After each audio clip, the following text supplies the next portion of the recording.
Hey, hobby friends. Your old pal Bo here, the only man on YouTube with the face for radio and a voice for print. I'm coming at you today with a video response to yesterday's video by our friend Shadow and Son, regarding the his chasing the dragon video, and he made a lot of good points regarding the guild coming off the lily, as it were, the losing the magic of playing RPGs as an adult gamer, someone who is whether you're getting back into the hobby or whether you're uh, playing it as someone who's played since the 70s, 80s, even 90s, as Shadow is mentioning, and he made some really good points about what it takes to maybe at least face the facts that the game is not as magic as it used to be. For whatever reason, he mentioned specifically learning rules, maximizing. I think the term a lot of people use is optimizing. You optimize your gameplay in terms of your character, the mechanics, the rules, so that you can, so that your guy can just be, the best, uh, on the tabletop. But I think that there's something that's more fundamental, more basic. And one thing that I've noticed since I've been back in the game is that players seem to have a big problem with just playing make believe, right? What we know about playing role playing games is that inevitably it is a rules arbitrated uh, make believe session, right? The rules are only there to um, guide the results of decision making, right? Um, you play a game, you want your character to do something and to keep it from coming down to I did this. Well, my missiles went through your shields. Well, I have special anti-missile shields. We have rules for that. But more importantly, it is a game of make believe. And what I've noticed is that players, they just can't. They can't play make believe anymore.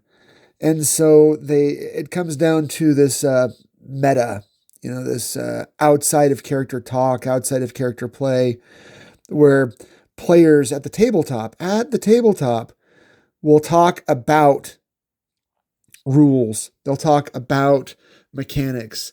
They'll talk about things that they want their character to do in the third person instead of just playing make believe.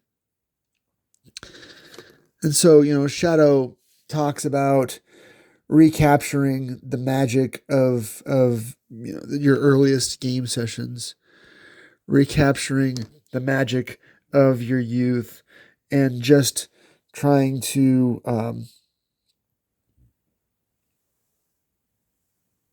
just to play the game.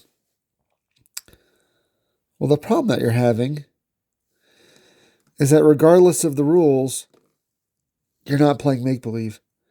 I think that if you can just get back to that,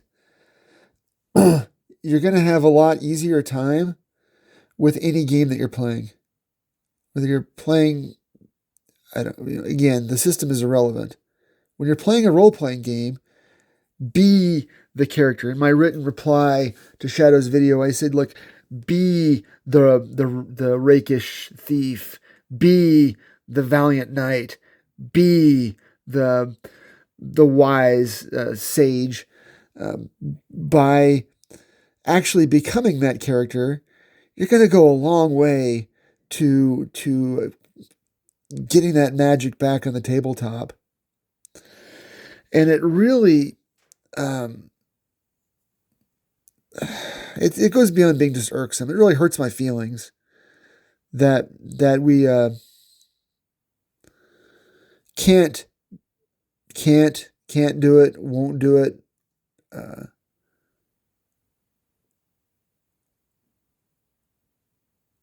Sorry to get that edge highlight just right.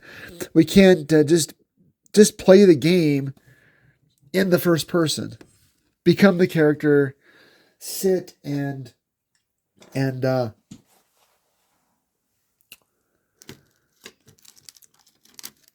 spend a minute talking in character instead of just wanting to throw the dice and count up the results and optimize the character. And this is a big problem I have with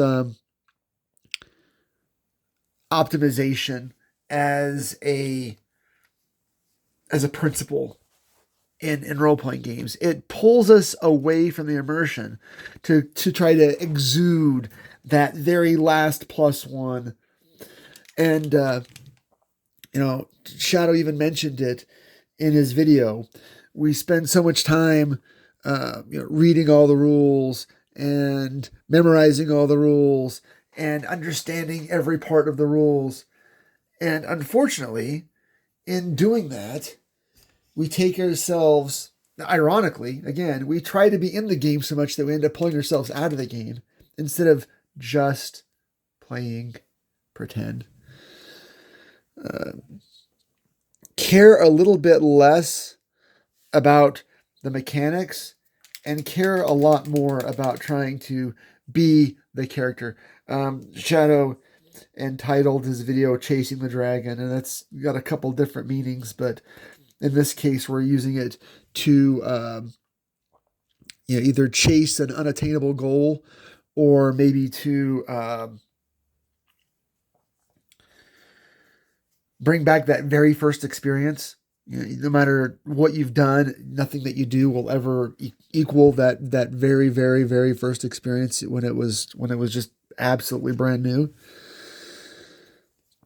And I understand that, and I think that we can get a lot more there by focusing for a little bit less on which die we have to use or which die would be best to attack this particular monster, or what I need to do to optimize this this influence roll. Yeah, I'm not going to actually talk about influencing the captain of the town watch or the doge of the city. Instead, I'm going to let the dice do the talking for me. Put the dice away for a second and try to think about, role playing that out. Focus on the role playing first. Focus on the dice mechanics and the rules second. And maybe that you can chase that dragon a little bit. Right? Another thing that I've been talking to Shadow about regarding this, and this might be the subject of a whole other video in itself, is finding an alternate mechanic or an alternate rule. One that you haven't seen before, read before, especially if you're playing an OSR compatible game. Find a character class or a monster from a deeper cut, right? From an OSE book if you're playing Hyperborea, or from the Dungeons and Dragons creature catalog from 1986 if you're playing Barrows and Borderlands. And in doing this, especially as a DM, you can bring back some of that magic for your players, right? And that's really what we're trying to do. We're trying to create an immersive process. When I sit down at the tabletop, whether I'm playing on Discord or I'm playing in person, I want to try to get away from the world for an hour or two. And I would rather play for an hour or two in character than break character every 5 minutes to find a rules reference in a book, or to if someone's going to make a a reference to a movie that they saw, or ask if I saw the latest episode of this show this week. I will do that with you after the game session or before the game session starts. But I'm at a point in my life where I've got more years behind me than in front of me. And I really want to sit down at the table with you and be another person, be someone that I'm really not. I want to be that new magic user. I want to be that zealous cleric. I want to be that knight of renown. And I think that the only way that I'm going to do that at this point is to, force the issue? So yeah, Shadow. And anybody else watching, think about those experiences that you had the first time you played your favorite game, and what the real differences are between then and now. And I think that you might find that if you're focusing on building the absolute best character, and if you're focusing on maximizing your dice on the tabletop, if you're focusing on role-playing, R-O-L-E, versus role-playing, R-O-L-L versus R-O-L-E, then try to change that focus up a little bit. Focus more on the role R-O-L-E versus the role R-O-L-L. Put the dice down for a second and see what you're missing. See if you've let the dice and the rules get between you and the experience that you really want to have on the tabletop. So I'm just working on this Plague Marine right now. This is a bit of a kit bash. This is he's got the Lightning Claws and Plasma Pistol, I think, from the Mark III kit. I like the big chunky Chaos Plasma Pistols a little bit better, but this one was available out of my kit. And the Lightning Claws, I would still run this as a Power Fist. I just think that these big chunky Freddy Krueger Claws just have a better... they fit the Death Guard aesthetic better. And this guy is sorely stuck in the ass phase of painting. I'm just trying to work on a little bit of glazing and a little bit of, to build up the base coat to a bit better. I've done a little bit of edge highlighting and already. Just want to get some shadows in. And I haven't even started on the helmet or the mouth yet.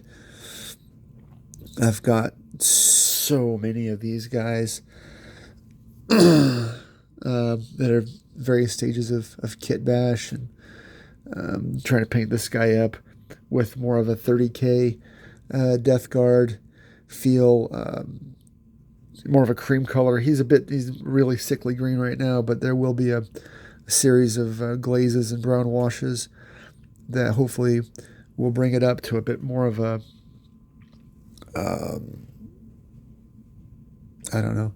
a more complete feel. The channel is called Bo Paints Minis, so I want to try to get some painting in. Hopefully the mini is in focus and not just my hands.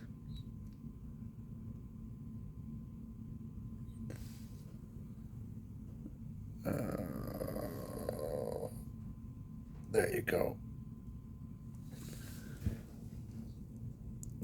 So without making this too much of a ramble, Chase the Dragon. So Shadow was saying that the game hasn't changed. We have. And my point is that the most that we have changed is that somewhere along the way we have lost our ability to play make-believe. And we focus too much on dice outcomes and tabletop outcomes. And that could be a broad generalization, but I am asking, I guess, the viewer to think about that as they play the game.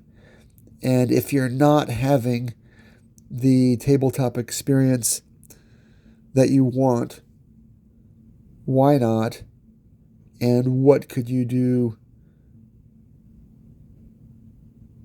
to make it better?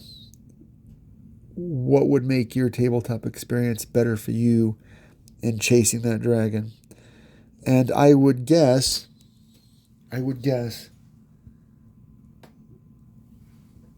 that it's a combination of too much out of character talk on the tabletop and too much focus on your character build and your dice rolls, and too little focus on roleplay. All right.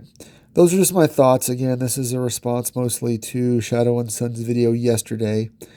If you don't watch his channel, please give him a like. I suspect that anyone that watches my channel at all is probably already watching his, since we tend to run in the same circles. Thank you for watching, especially if you watched all the way to the end. Like the video if you like it or not. It's your choice. Drop a comment if you like or not. It's your choice.